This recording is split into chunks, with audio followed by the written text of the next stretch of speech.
ഇപ്പോൾ വനമന്ത്രി Shibu baby John സംസാരിക്കണം. ഒരു സ്പെഷ്യൽ ഡ്രൈവ് ഈ മേഖലയിലുള്ള ഇതിനകത്ത് വരുന്ന സ്ഥിരമായി വന്ന് ഇവിടെ നിൽക്കുന്ന ആനകളെ ഉൾക്കാടുകളിലേക്ക് അയക്കാനുള്ള ഒരു സ്പെഷ്യൽ ഡ്രൈവ് നാളെ രാവിലെ മുതൽ ആരംഭിക്കുകയാണ്. ഇന്ന് അതിനുള്ള ആൾക്കാരെ മൊബിലൈസ് ചെയ്ത് ഇങ്ങോട്ട് കൊണ്ടുവരും.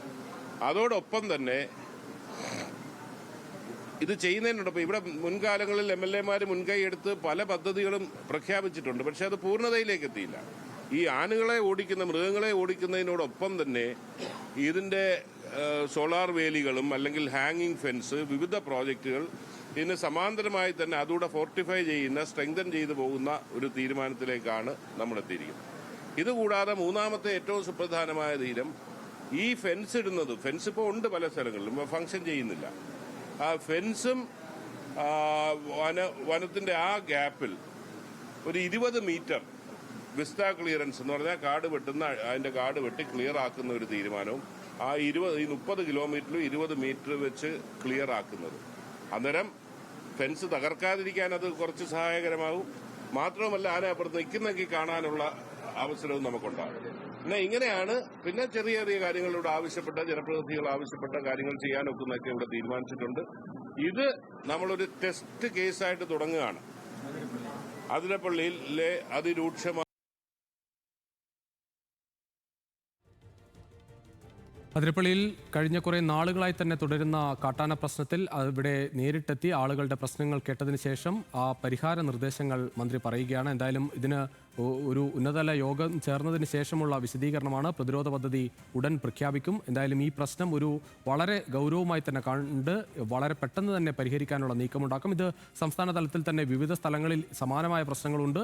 അതിരപ്പള്ളിയിൽ ഇത് തുടർച്ചയായി ഉണ്ടാകുന്നു. മന്ത്രി ഇന്നലെ ഈ ഒരു യോഗത്തിനായി പങ്കെടുക്കാൻ വേണ്ടി ഇന്നലെ എത്തിയപ്പോൾ മന്ത്രിയുടെ മുന്നിൽ തന്നെ കാട്ടാന എത്തുന്ന ഒരു സാഹചര്യമുണ്ടായി. അതിന്റെ ഗൗരവം അദ്ദേഹം കാണുകയാണ്. എന്തായാലും പ്രതിരോധ പദ്ധതി ഉടൻ പ്രഖ്യാപിക്കും. ഈ ഫെൻസിങ്ങുമായി ബന്ധപ്പെട്ട പ്രശ്നങ്ങളൊക്കെ ജനപ്രതിനിധികൾ അറിയിച്ച പ്രശ്നങ്ങൾ വളരെ ഗൗരവത്തോടെ കണ്ട് അതിന് പരിഹാരം കാണുമെന്ന്. ഈ പ്രശ്നം കേരളത്തിൽ അവസാനിപ്പിക്കണം എന്ന് തന്നെയാണ് ഗവൺമെന്റ് ആഗ്രഹം.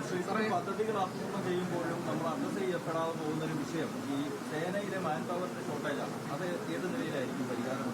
അല്ല, ഞാൻ പറഞ്ഞത് വരട്ടെ, നിങ്ങൾ ശരിയാണ്. ഇതെല്ലാം ഒത്തിരി ഫോറസ്റ്റ് വകുപ്പിനെ സംബന്ധിച്ചിടത്തോളം ഇതിന്റെ എല്ലാ ഉത്തരവാദിത്വവും പഴിയും കേൾക്കുമ്പോഴും അവർ പ്രവർത്തിക്കുന്ന പരിമിതിയും എനിക്ക് ഈ ചുരുങ്ങിയ ദിവസം കൊണ്ട് ബോധ്യപ്പെട്ടിട്ടുണ്ട്.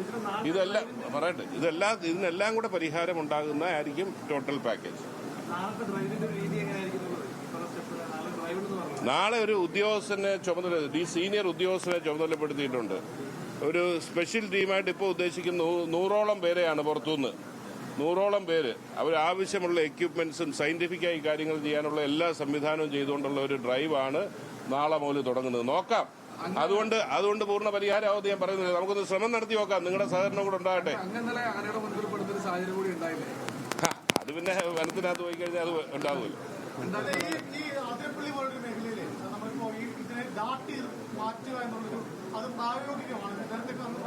അല്ല, ഞാൻ പറഞ്ഞത് ഈ അവിടുന്ന് നാട്ടുകാർ വന്നിട്ട് മുന്നിൽ നിന്ന് വരുന്ന പരാതി ചെവി കേൾക്കാൻ സാധിക്കാത്ത ഒരു ആനയും മറ്റൊരാനയും, പിന്നെ മൂന്നാമത് തുമ്പിക്കൈ അറ്റുപോയ ഒരു ആനയുണ്ട്. അതാണ് ബാക്കി ആനകളെ ഇവിടെ നിർത്തുന്നത്.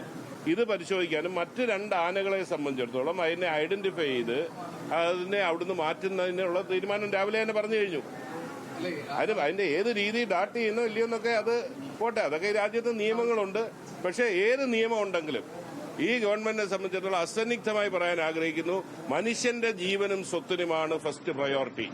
അതിൽ വനവും വന്യമൃഗങ്ങളെ സംരക്ഷിക്കുന്നത് ഞങ്ങളുടെ ഉത്തരവാദിത്വമാണ്. എങ്കിലും മനുഷ്യനും മനുഷ്യജീവനും പ്രയോറിറ്റി നൽകുന്നതാണ് അതിനുള്ള. പകലെന്ന് ആര് പറഞ്ഞ്? അതിനുള്ള എല്ലാ എക്യുപ്മെന്റ്സും അതിന് അനുയോജ്യമായ എക്യുപ്മെന്റ്സോടുകൂടി വരുമെന്ന് പറഞ്ഞ